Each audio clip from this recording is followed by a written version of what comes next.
बिस्मिल्लाहिर्रहमानिर्रहीम। अस्सलाम वालेकुम नाज़रीन, उम्मीद करता हूँ आप तमाम लोग खैरियत से होंगे। आज की सबसे बड़ी खबर, सबसे पहले सरताज गुल वजीर जो आज सुबह 8 बजे से पेशावर हाईकोर्ट पे मौजूद थी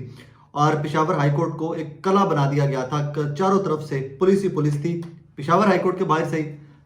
ईमान ताहिर साहब को भी गिरफ्तार किया गया। वो आगे चलता हूँ तो वो भी हवाला आपके सामने रख दूंगा सारा। पेशावर हाईकोर्ट में सरताज गुल साहब मौजूद थी जनाब वाला आज, और वो उनका एक ही कहना था कि मैं यहीं से इंसाफ लेकर जाऊंगी, मैं आज जमानत लेकर जाऊंगी। और उसके बाद जैसे मैंने पहले अर्ज किया कि कला बना दिया गया, पुलिस ही पुलिस, और यूं लग रहा था कि पता नहीं कितनी बड़ी दहशतगर्द है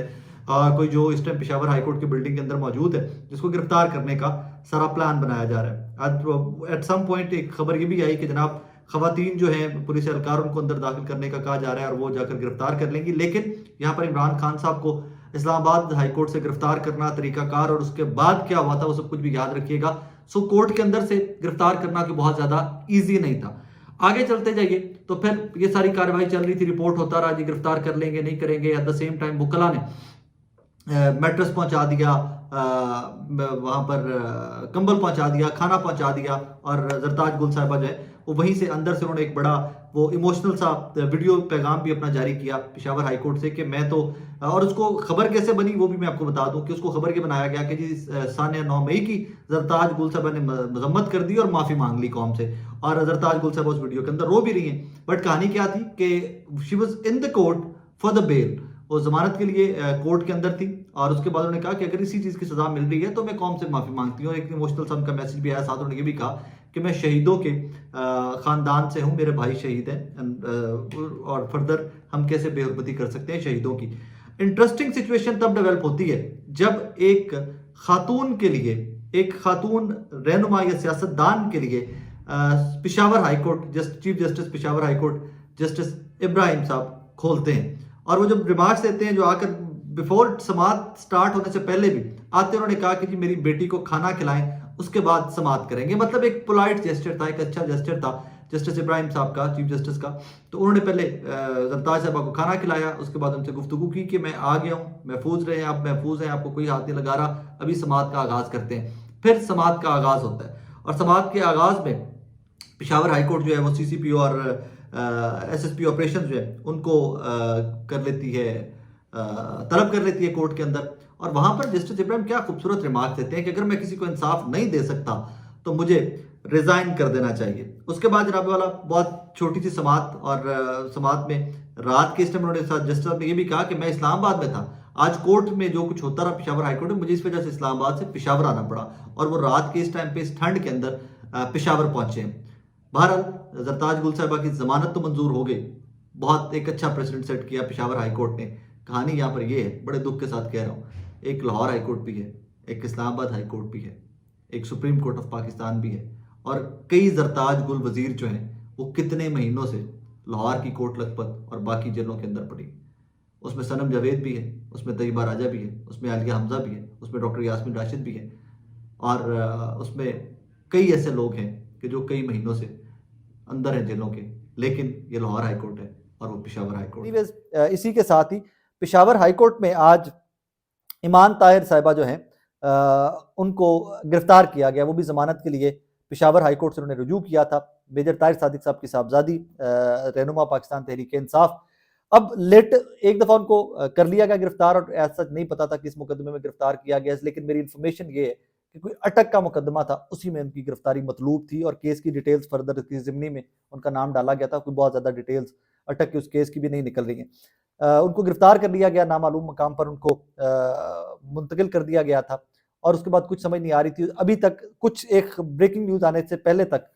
मेरी इतलात ये थी, या मेरी एक्सपेक्टेशन या मेरा तज्जिया इसके ऊपर ये था कि अब मेजर ताहिर सादिक साहब जो रुपोश हैं, बेटी के गिरफ्तार होने के बाद या बेटी को पकड़ लेने के बाद मेजर ताहिर सादिक भी मंजर आम पर आ जाएंगे, और फर्दर फिर क्या होगा, we all know that what is happening in this country, या जो एक चला आ रहा है तरीकाकार वो क्या है, हम सबको उसका भी पता था। वो तरीकाकार ये होना था कि जनाब मेजर ताहिर सादिक साहब भी कहेंगे मैं पीटीआई से लाताल्लुकी का इजहार करता हूँ, ईमान ताहिर साहब भी कहेंगे मैं पीटीआई से लाताल्लुकी का इजहार करती हूँ, उसके बाद एक प्रेस कॉन्फ्रेंस आएगी या इंटरव्यू आएगा या व्हाट्सएवर। लेकिन अब जब मैं आपसे मुखातिब हूँ तो इसी के दरमियान मिशेल यूसुफजई साहिबा हैं, खातून वकील हैं और बड़ी फेमस हुई वो सुप्रीम कोर्ट के बाद, कि जो सुप्रीम कोर्ट प्रोसीडिंग के दौरान चीफ जस्टिस साहब ने जब उनको डांटा कि आप कहाँ की पड़ी हुई हैं एंड ऑल दैट, सो वो एक अलग से एपिसोड है, उसके ऊपर व्लॉग कर चुका हूँ।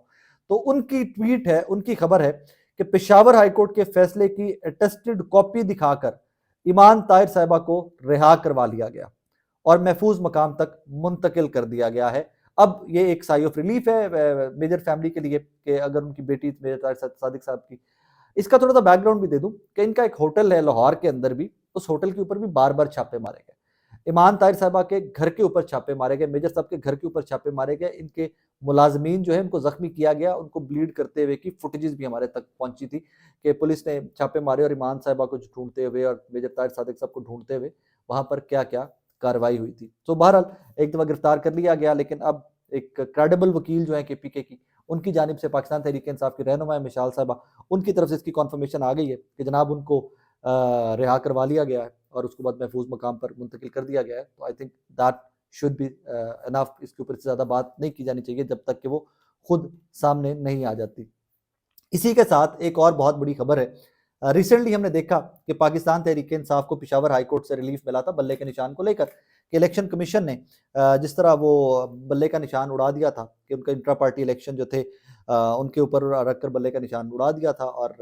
पार्टी के इलेक्शन को नहीं माना था उन्होंने दैट टाइम। उसके बाद पेशावर हाई कोर्ट से रुजू किया पाकिस्तान तहरीक इंसाफ ने और ये पाकिस्तान तहरीक इंसाफ के लिए बहुत बड़ा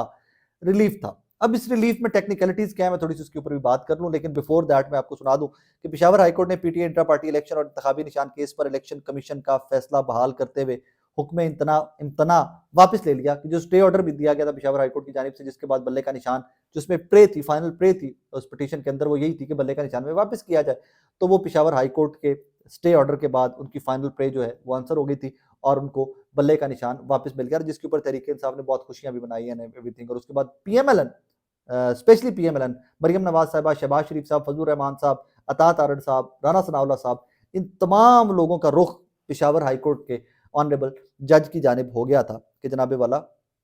ये कोई रिश्तेदार इनके तहरीक इंसाफ में और इस वजह से रिलीफ दे रहे हैं एवरीथिंग। अब वो बल्ले का निशान जो है वो at this moment Pakistan Tehreek इंसाफ के पास नहीं है क्योंकि हुक्म इम्तना खत्म हो गया, पेशावर और इलेक्शन कमीशन का जो ऑर्डर है वो बहाल हो गया। अब इसमें कहानी क्या है कि डीबी डिविजनल बेंच जो है पेशावर हाईकोर्ट का, वो 9 जनवरी को इस केस की समाअत करेगा। मैंने अपने शो में आज कुछ वकला को लिया हुआ था इसी टॉपिक के ऊपर कि थोड़ा सा मुझे एनलाइटन करें। इसमें 2 व्यूज सामने आ रहे हैं जो माहिर कानून है या उनकी जानिब से। एक तो ये कहते हैं कि फॉरेन रिलीफ अगर जज साहब अपनी विजडम इस्तेमाल करते हुए उनको लगता है कि रिलीफ हक है या इनके साथ ज्यादती हुई है, जो प्रे लेकर गए हैं उनके पास कोर्ट में, तो अगर उन्होंने फॉरेन रिलीफ दे दिया इसके ऊपर, उनको लगा कि ये ठीक है रिलीफ देना, और उन्होंने दूसरी पार्टी को सुने बगैर, इलेक्शन कमीशन को सुने बगैर स्टे ऑर्डर उसके ऊपर दे दिया और तहरीक इंसाफ को रिलीफ दे दिया, तो ये कोई बहुत अनहोनी बात नहीं थी। It is a norm, it happens in the courts.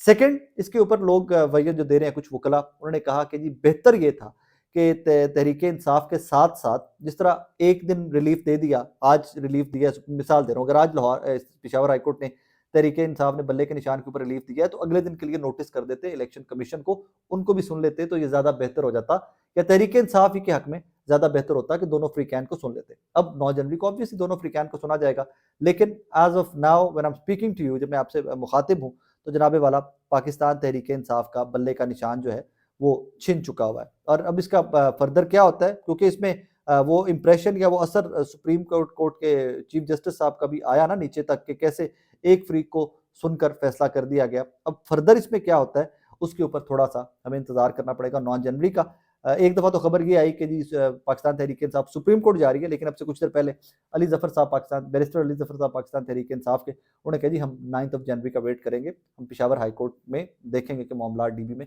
किस तरह जाते हैं। आगे चलते हैं तो इलेक्शन कमीशन अब ताकतवर तरीन इदारा है जनाब, और होना भी चाहिए, इलेक्शन करवाना है आपने, लेकिन ताकतवर तरीन के साथ ही क्या खूबसूरती होती कि आपको फ्री एंड फेयर का या वो शफाफ इलेक्शन करवाने का टाइटल भी आपके पास होता।